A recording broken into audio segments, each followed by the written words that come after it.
Welcome to the final episode, the final session in our Activating Basic Feng Shui course.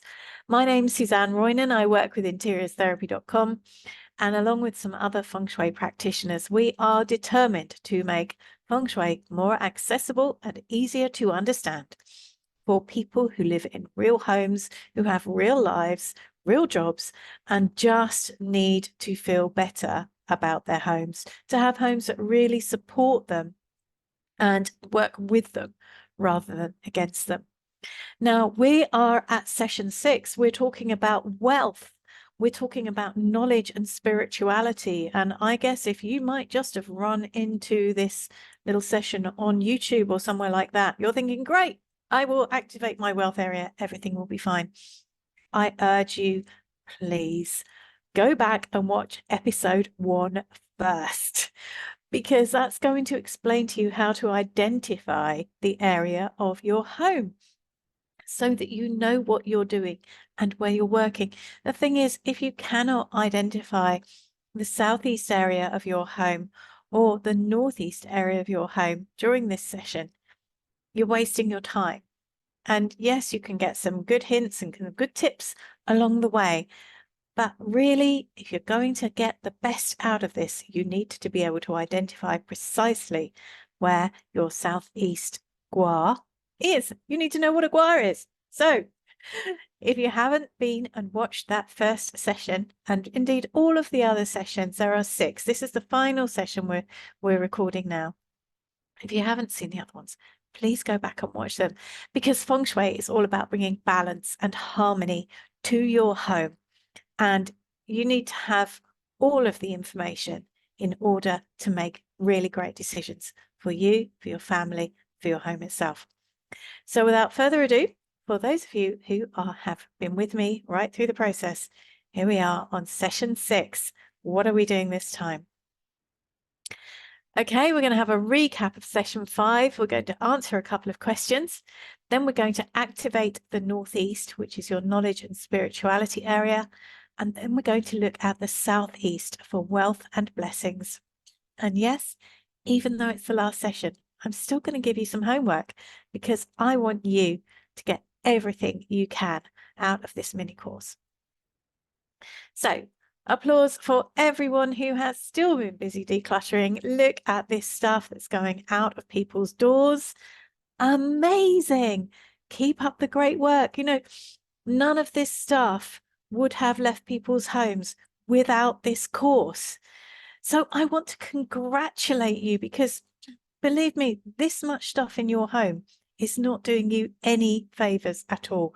So once you release it, you're making space for something new and better to come your way. Okay, let's just check out these questions from last week. Dana, I would like to know more about colour in the home. Personally, I love bright colours, particularly yellow walls, which suit an Edwardian property. So yeah, in bespoke feng shui, we use colours to enhance the remedies in any particular space. And because those remedies can change each year, we tend to decorate using neutral tones and then lift the energy of the space with decor items, with soft furnishings, art, which can be moved around when necessary. Because we know that strong colours can really interfere with emotions. And so we always use them with caution. And I'm going to come back to this in a moment or two, Dana. So great question. Christopher, I understand that mirrors facing each other is not good, but I currently have almost facing mirrors in my narrow hallway in the Centre Gua, thinking this would make the space seem larger and brighter. I don't quite understand the reflection of energy, so it would be very helpful to know where we should and should not place mirrors. Okay, so the most important thing about a mirror is that it's not reflecting positive energy straight back out of the house, with a mirror facing a door or window. And we also never want a mirror to reflect somebody in bed. That's going to be very, very bad news for them. Now, mirrors that are facing one another, sort of like this, sort of create a bouncing effect, which can be quite unsettling. But if you can offset them slightly, sort of like this, then that's going to be okay. So Christopher, if you can just sort of make them slightly apart so that they're not reflecting one another in your hall, then you're going to get exactly the outcome you want. It's going to seem larger and brighter, but without bouncing the energy about and it feeling a little bit discombobulating when you walk along the hall. Good questions. Okay, I've had a number of requests to explain how bespoke remedies work in Feng Shui. Now, the first thing to say is I do not want you to put any of these bespoke remedies into your home unless you know what you're doing, because it could well work against you. Every home is unique. Every home is individual. And the only thing I can say positively for this year is that you are going to need one particular remedy in your west because it has some pretty sticky energy in it. So we'll come back to that in a second. But the difference between activating basic Feng Shui and the power of going bespoke is that in bespoke Feng Shui, we use very specific remedies based on the 5 elements of wood, fire, water, earth, and metal. And these specific remedies are positioned in the guas of a home to either boost positive energy or squish the negative, unhelpful, very bad energy that hangs about. And every house will have some bad energy in it. So we don't want that to have free rein to impact your life. Now, these remedies may seem very simple, but they are incredibly powerful when used well. And the thing is, with traditional Feng Shui, we're not adding in twinkly wind chimes or bamboo flutes or frogs with coins in their mouths or anything like that. We're not doing trinkets and twinkets at all. We just use these remedies. And in many cases, when they're used cleverly, nobody really realizes they're there except you.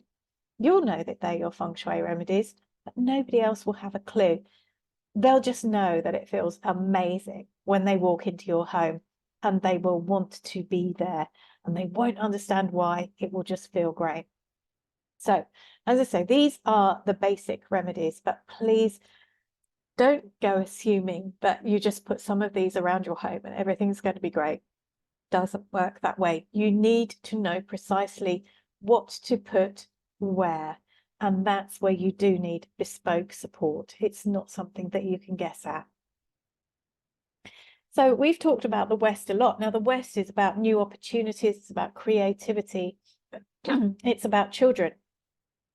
But in 2024, every home has some challenging energy in the West Gua, and people may feel quite stuck, or as though they aren't moving forward. It will feel like obstacles come out of nowhere. You know, the car breaks down, you have a fall, your flight gets cancelled. You know, this can be really annoying and very frustrating. Now, to balance out in this year, this very sticky energy, we add a remedy which is called heavy metal and moving metal. Now, the heavy just refers to the weight of the metal in comparison to another remedy, which is simply called metal. And heavy metal is a minimum of 21 kilos, which is around about 50 pounds. And that amount increases dependent on the total square footage of the home. So if you have a home that is 5,000 square feet, you're going to need a lot more than 50 pounds of metal to create a heavy metal remedy. Now, a metal remedy has to be able to breathe, and that means that the air has to circulate around it. So we can't stash it away in a cupboard. We've got to get creative. We hide them in plain sight. So these remedies can support the house without offending the eye. Now, the moving metal aspect is, well, if you see this clock here, this is a clock which has metal hands and it has a second hand on it. And the second hand is made of metal, and as it turns around, it basically chops through stagnant energy in the home in this west area. So the heavy metal is a little bit like acupuncture. it punctures the stuck energy to release it. The moving metal aspect with this clock, which chops through the stuck energy, this combination acts to balance that area of the home and clear away the obstacles. Now, in 2025, the most challenging energy will move to another Gua, but we've still got all of that time until that happens. And you know, if you are feeling that you're stuck, that things aren't moving forward, that you just don't know where you're going or what to do next, then I think it really is going to be worth you having a bespoke consultation done so that you will know exactly where to put your remedies to make your home feel better and support you to a much higher degree. And it's not just about you, it's about the people you share your home and your life with. You know, if you can make life easier on yourself at home, at work, in every other aspect of your life, it's got to be good, hasn't it? So from the feedback, again, we had lots of questions about remedies. We've also had questions about color. Now, I love Feng Shui and color, but we don't have time to squeeze it in today. I'm so sorry. So what I've done is I've added in an article. It's quite a thorough article I wrote for a magazine into the homework download. So you can read all about the colors and the basic ways to use them there. And I'd also like to thank anybody who's already been in touch for the very wonderful and very inspiring feedback I have received about this course. I know that you're enjoying it. I know it's kind of making sense and there are lots of aha moments. So I'm honoured to have been part of your happier, unencumbered new lives. And I thank you for working with me and trusting me to take your hand on this journey. So thank you. Okay, so our last two guas of this series. How exciting. The Northeast is all about knowledge, learning, and spirituality. Now, where do you expand your knowledge? Well, you know, have you ever come across restless? If you are over 50 and you're watching this and you're thinking, you know, I don't know where to go to learn. There's an online learning thing called Restless, which is purely for the over 50s. And you can learn anything and everything there. It is a fascinating place to go visit. Perhaps you're into meditation. Perhaps you're into courses and ongoing studies. This is where you would keep your encyclopedia if you still have one. Do they still make encyclopedias? This is where you would do your research if you're interested in learning more about any subject. And it's also where you would keep any religious iconography. Now, I always say to my clients, if you are not actively religious, any of the religions, why do you have images from those religions in your home? And if you've come across me online or in magazines, you'll know I have quite a lot to say on the inappropriateness of using images like the Buddha as a fashion item. And as my clients will know, well, in every case where we have worked with clients who have Buddhas in their home, it has caused terrible problems for them. And that isn't because he isn't a great and revered leader. He is. But if you don't believe in the doctrine, you don't follow the doctrine, and it's the same with Christianity, with Islam, with Taoism, with Hinduism, with any of the other religions. If you do not follow them, then having religious iconography in your home which relates to those religions is potentially going to backfire on you. So please don't do it. Simple as that. If you've got any questions, ask me on the Facebook page. So what would you keep in the Northeast Gua? Your books. If your books represent knowledge and learning, this is absolutely the right place for them. The religious pictures, statues, and holy books, if you believe. Make it your meditation space. Any learning materials that you have in connection to your studies, your children's studies, any coursework, perhaps you're doing further education, perhaps you're training in something new, have your study aids there, your reference materials, anything that relates to religion, anything that relates to your self-help and your personal development. And perhaps you're doing U3A or some other course like that, then keep your learning materials there. Great place to study, great place to be working on your university dissertation or your degree, great place to prepare your homework. Do that in the Northeast. But what to avoid in the Northeast? Well, it is a fairly flexible space because we're always learning and increasing our knowledge, but it's not the space for pictures of your significant other or anything which distracts you from your studies. And please, please avoid having anything there that regresses you to childhood memories, because you're looking forward here, you're learning, you're moving ahead. It's not the time to be caught in the past. So how would you activate your Northeast Gua? Well, you could manifest a course or a qualification you're interested in doing. We have the Interiors Therapy Masterclass, which is something that teaches people how to understand the basic energies of their home, but also how to identify the impact of the things that they have around them. And the Interiors Therapy Masterclass is just so powerful for people who want to really get in touch with their home and love it all the more. If you're working towards a degree, maybe have a picture of your degree scroll, perhaps a picture from last year's graduation ceremony so that you can see what it's like. The books you're definitely going to read, keep them there. You know what to do with books you're never going to get around to reading.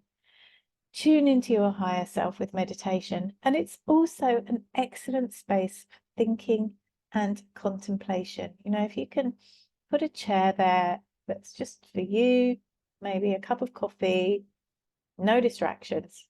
Wonderful, wonderful place to just focus and think about what you're doing next, where you're going next, how you want your life to be. We all need that space. And if you can do it in your Northeast, so much the better. Okay. So I know this is the one that so many people have been waiting for.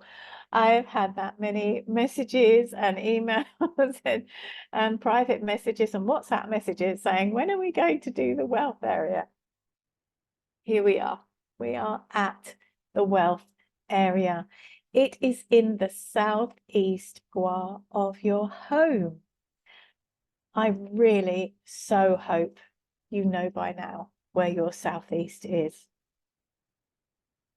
How are we going to activate it? Well, this is about wealth, but it's not just money. It's blessings, abundance.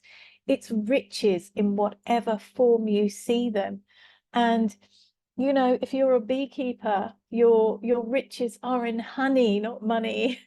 If you grow apples for cider or to sell, then your riches are in your apples. We're working on whatever you see as abundance. So this is the ideal place for information on your savings, investments, pensions, your ISA, for your stocks and shares, for other income information, for an overflowing money pot, and for your lottery ticket, of course.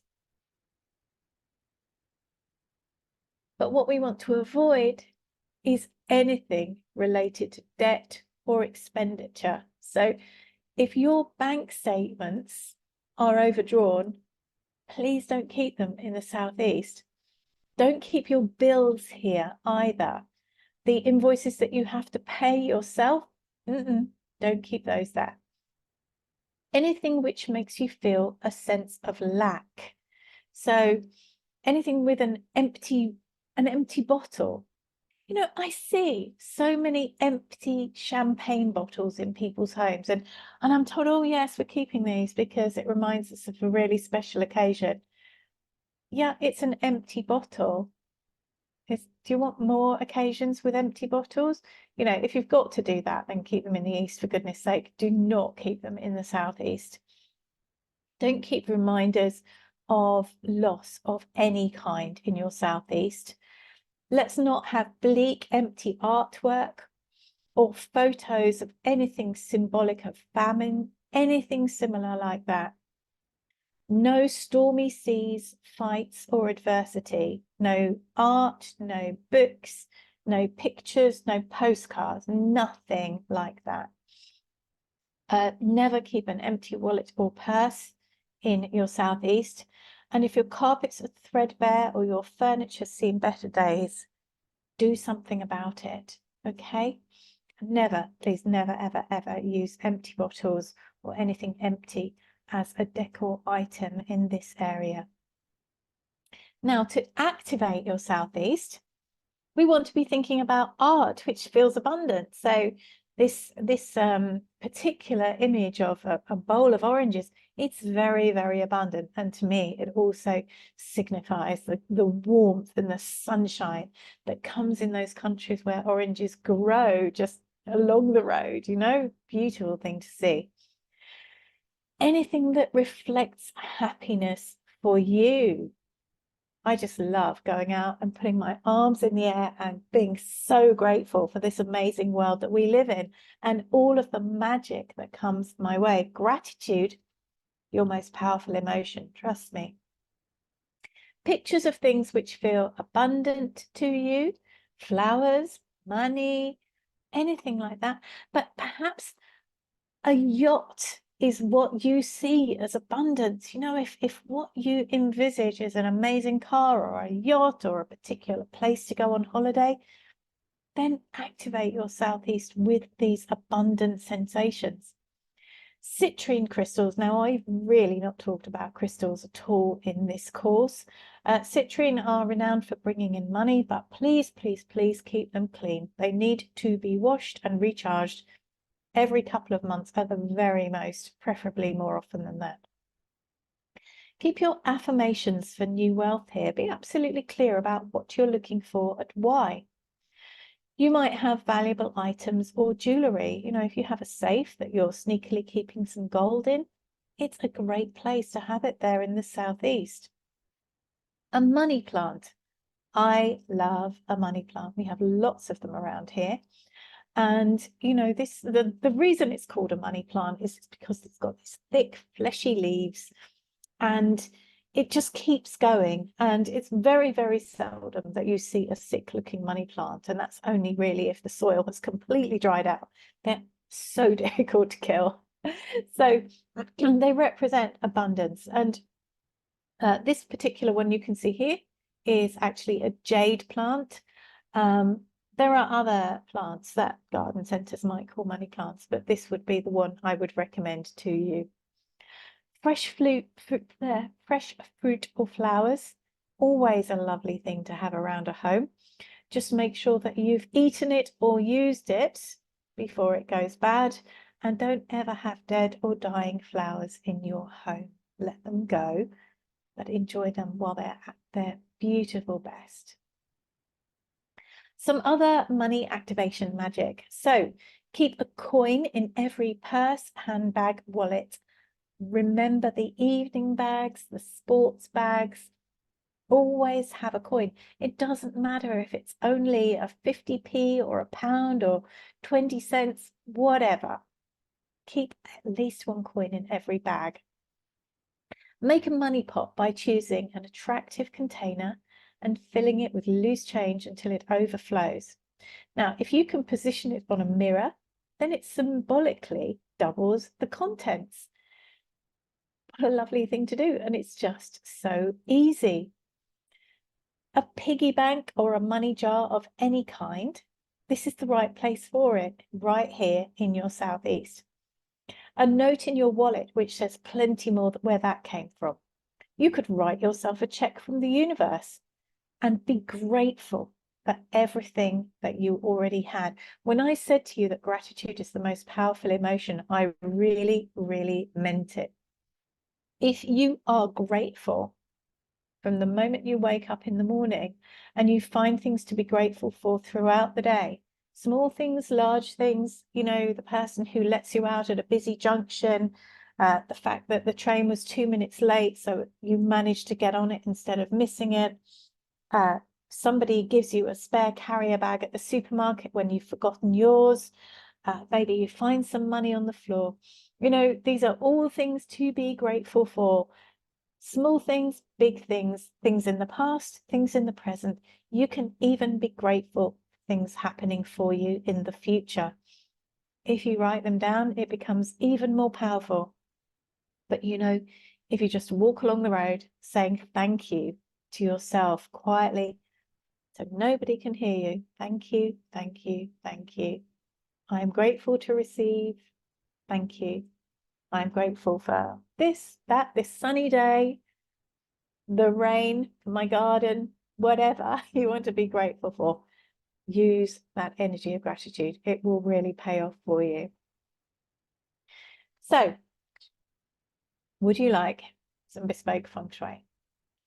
Now, a feng shui report for your property it's just giving you the most powerful information you will ever get about your home and how to activate the energy within it.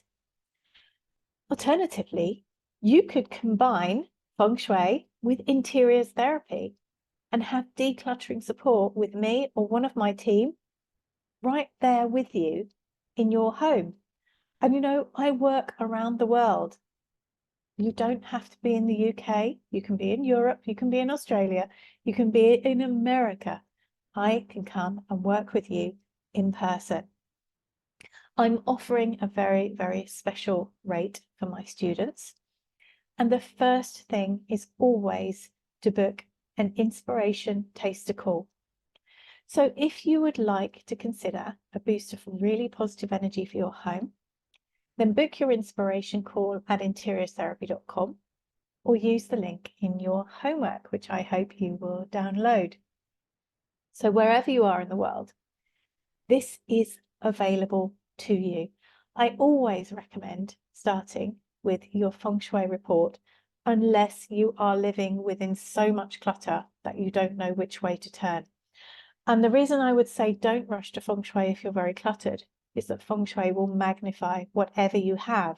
So if you have a very cluttered, very stressed house, or you're living in a lot of mess, your feng shui will only make that worse. So sometimes you need to be a little bit patient and do your interiors therapy first, and then your feng shui. You could also consider picking up a copy of Welcome Home, How Stuff Makes or Breaks Your Relationship. And this is going to give you the inside track on interiors therapy and how you can improve your life commensurately by dealing with the stuff in your home that isn't serving you. And if you're looking for love or a new job or a new home, the manifesto process in the book will help you to achieve that. And that's available from Amazon, whichever country you're in. So, your homework. Download the information sheet. Take photos of the northeast and southeast areas of your home. In the northeast, note anything which may not be supportive of your knowledge, religion, or learning. In the southeast, note anything which may not be supportive of your finances or sensation of abundance. If you don't feel rich in your southeast, find out why. Let's make it right. Deal with anything that isn't quite right. Spruce up the area, do your deep clean session, your house will thank you for it. And then take photos of the after and then celebrate. Because if you have done all your homework through this whole program, your house is going to be feeling lighter and brighter, and you will be enjoying your life much more than you were at the beginning of the course. If you're struggling or you have any questions, relax. Find us on the Interiors Therapy Facebook page, or if you want in-person support, come and find us at facebook.com interiors therapy or interiorsTherapy.com. Thank you for all your enthusiasm, your motivation, your questions over the duration of this mini course. You've all been total superstars. I'm Suzanne Roynan. It has been my absolute pleasure to teach you, and I hope we'll work together on your personal feng shui very soon. Bye now.